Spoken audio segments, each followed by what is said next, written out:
Do you remember the religious cult Heaven's Gate? Those are those crazy folks who believed that a spaceship was traveling in the wake of the Hale-Bopp comet that would be passing by Earth to pick them up in order to ascend to the next level, to some higher being. On January 30th, 1997, the cult's leader, Marshall Applewhite, and a disciple named John Craig went down to the Oceanside Photo and Telescope store and bought a $3,645 computerized telescope so that they could see the flying saucer behind the Hale-Bopp comet. A week later, they went back to the store demanding a refund. When the manager asked why, they complained that the refrigerator-sized telescope was defective. They said it couldn't see the spaceship following the comet.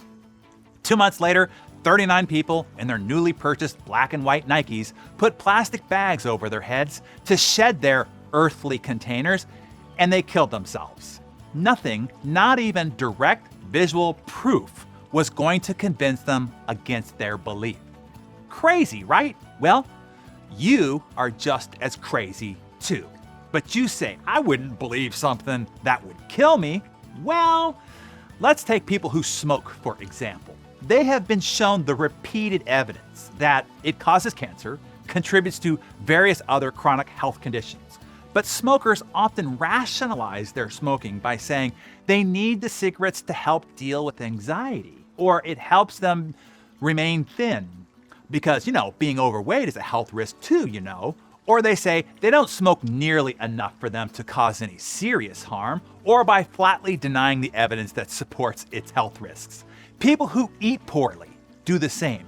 How many times have you committed to healthy eating when a donut, muffin, piece of cake, fries, or raw cookie dough took you off your course? Maybe you thought, it's only one donut. I'll skip lunch today to make up for the calories. Or it's not actually that many calories. Or you told yourself you didn't actually intend to be that strict about the diet anyway. Or that the diet is only part of your weight loss plan. Or you're exercising later, so cheating a little bit now is okay. Or once again, flatly denying any evidence pointing out the ill effects of those choices.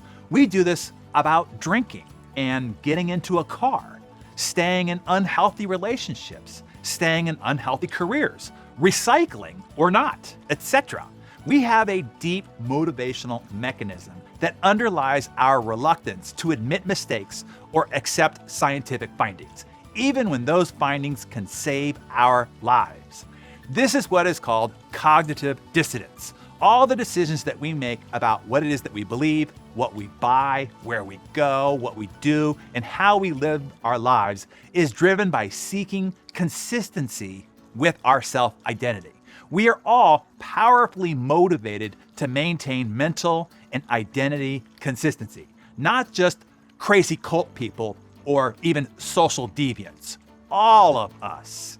And we are all terrorized by anything that clashes with closely held ideas and beliefs. We will do whatever mental gymnastics are necessary to reject, debunk, or simply avoid any new information that would threaten your pre-existing convictions or your new desires. By the way, the formation of the idea of cognitive dissonance arose when social psychologist Leon Festinger infiltrated a doomsday cult, UFO religion, the Seekers they were called, to observe them in the 1950s. When their prophesized apocalypse failed to be realized, committed followers adopted an array of bizarre coping mechanisms. To deal with their disconfirmed expectancy and prophecy, most of the heavily invested members reinterpreted the evidence that the world didn't end as proof that they were right all along. The world was going to be destroyed, but it was spared because their faith and prayers saved it. In other words, instead of dealing with the discomfort of having been wrong-headed the whole dang time, they just adjusted their belief to be consistent with the evidence. Crazy, right? That is what I'm teaching you here this morning. We all do that. Any existing belief that you have, this religion is good, that one is bad.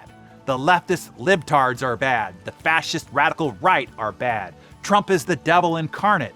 Trump is the God-appointed savior of America. Pro-life, pro-choice, guns good, guns bad. climate change, vaccination, gender fluidity, racist, anti-racist, woke, non-woke. Not just deeply ingrained beliefs, any decision that we make. I'll buy this car, I'll eat this pizza, I'm not going to the gym today, I'm gonna vote for this candidate. We will begin to justify the wisdom of our choice and find reasons to dismiss the alternative. Before long, any mixed feelings we might have had or felt at the time of decision will have morphed into certainty. As we justify each step taken after the original decision, we will find it hard to admit that we were wrong at the outset, especially when the end result proves self-defeating, wrong-headed, or harmful. This, by the way, explains why changing your brother-in-law's political opinion is so hard, if not impossible, especially if he has thrown time, money, effort, and his vote at them. Also note, he can't change yours either, can he? So, what can you do about this? So at least you ain't so crazy no more. A few things. 1, get comfortable being uncomfortable. The world doesn't have to line up to your limited understanding and perception of it. Allow conflicts to exist. I remember when Israel's former prime minister was angered when his friend Ronald Reagan made an official visit to a cemetery where the Waffen SS were buried. When asked how he felt about Reagan's decision to go there, he could have responded to his dissidents in one of two common ways. Either 1, throw out the friendship, or 2, minimize the seriousness of the friend's action. He did neither. He said simply, when a friend makes a mistake, the friend remains a friend and the mistake remains a mistake. He allowed the dissidents to exist. Here's number 2. Don't buy into this cancel culture.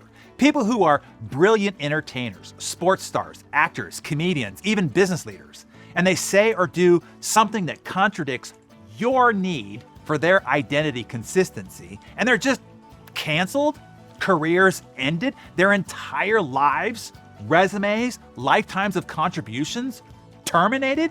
Instead, we should allow humans to be flawsome. Awesome, but flawed. I have several awesome friends who have made mistakes or even believe in stuff I find cray-cray.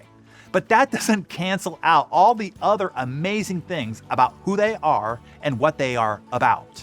And number 3, see the gray. Nothing is black and white. I assure you, whatever absolute fact you believe in, there's another way to see or interpret the same absolute fact. Let it be okay that there are always nuances, contradictions, hypocrisies, complexities, and gray areas to anything and everything. Don't believe or try to make anything black or white. It is all gray. I am what you would call an evangelical agnostic about everything. What I know for sure is I am sure that I don't know. I might think I know, but I also know simultaneously that I probably don't know all there is to know about it. So in actuality, I don't know. And I am cool with that. I believe, as Socrates said, the only true wisdom is in knowing you know nothing. Can you deal with that? Or does that make you even more crazy? The answer to that question will determine your sanity, if not your longevity.